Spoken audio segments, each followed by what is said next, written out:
chers élèves, chers apprenants, moi c'est Nathan Berger Lassane, professeur de physique-chimie. Bienvenue dans la plateforme École au Burkina.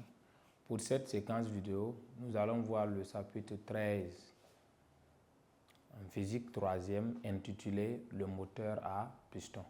Voilà, donc pour cela, je vous invite réellement à bien suivre le cours. Voilà, donc, chapitre 13,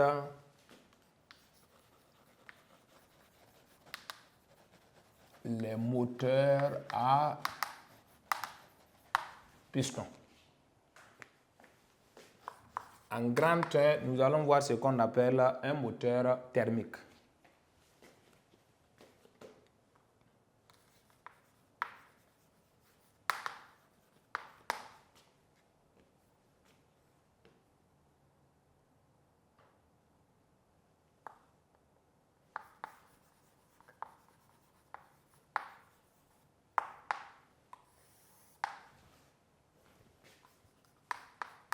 Petit 1, définition. Voilà, donc si on vous demande de définir un moteur thermique, c'est quoi? Voilà, de façon simple, un moteur thermique, là, c'est un moteur qui est capable de transformer l'énergie thermique liée à la combustion du carburant en énergie mécanique. Voilà, donc c'est de façon simple. Donc, je répète, un moteur thermique, c'est un moteur qui est capable de transformer l'énergie thermique en énergie mécanique. Voilà, mais l'énergie thermique ici, c'est dû à quoi? C'est dû à la combustion du carburant. Voilà, merci. Donc, on va noter ça. Un moteur thermique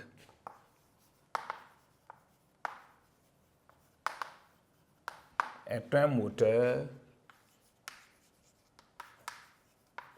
qui permet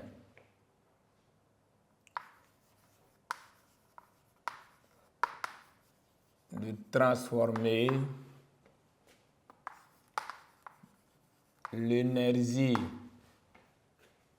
thermique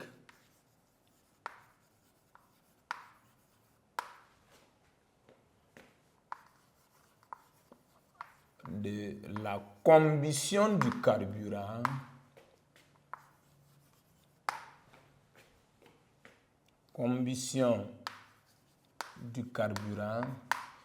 c'est cette énergie-là qu'on appelle, c'est cette énergie-là qu'on appelle énergie calorifique. Voilà, donc entre parenthèses, énergie calorifique. Voilà, donc en énergie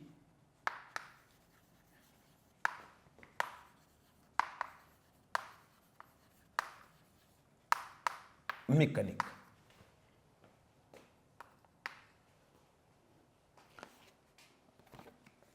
Voilà, maintenant, son fonctionnement est basé sur une réaction chimique. Voilà, ça puisque au départ, on a la combustion du carburant. Donc, le carburant, maintenant le carburant ne brûle pas seul. Voilà, puisqu'il y a l'air qui accompagne, puisque c'est un mélange de carburant et d'air qui brûle à l'intérieur. Maintenant, dès que ça prend feu, voilà, c'est cette énergie-là, qui est l'énergie calorifique là, qui transforme en énergie mécanique. Énergie mécanique là, c'est quoi? En réalité, à l'intérieur là, les pièces maintenant bougent.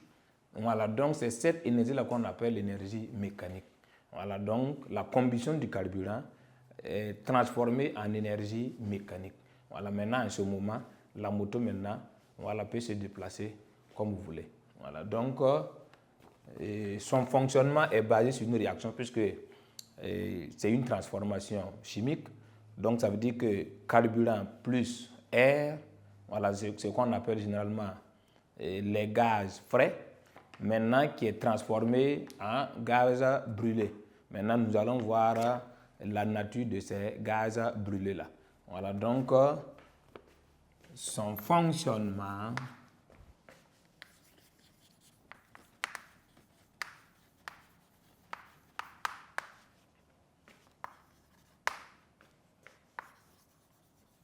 Est basé sur la réaction chimique suivante.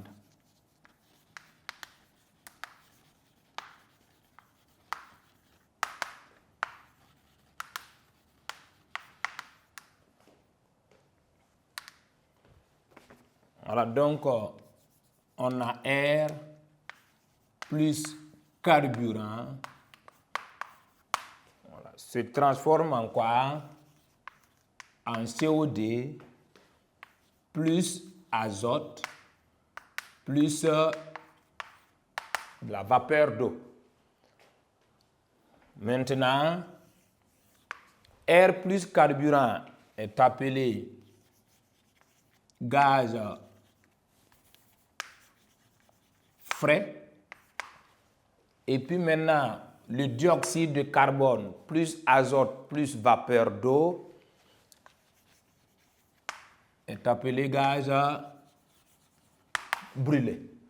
Voilà, donc si on vous demande quels sont les constituants des gaz brûlés, voilà, les gaz brûlés sont constitués de dioxyde de carbone, azote et puis de la vapeur d'eau. Quels sont les constituants des gaz frais? Constituants des gaz frais, c'est air plus carburant. Voilà, donc ça veut dire que si votre moto est en fonctionnement, ça veut dire que ça dégage ces différents types de gaz. Dioxyde de carbone, azote et puis vapeur d'eau. Voilà, donc voilà, la vapeur d'eau et puis l'eau, voilà, c'est la même formule, hein, H2O. Voilà, donc voici ce qu'on peut retenir concernant la définition d'un moteur thermique. Voilà, donc nous allons voir un petit de description d'un moteur à piston. Voilà, donc on va faire un petit schéma juste pour vous expliquer comment ça fonctionne.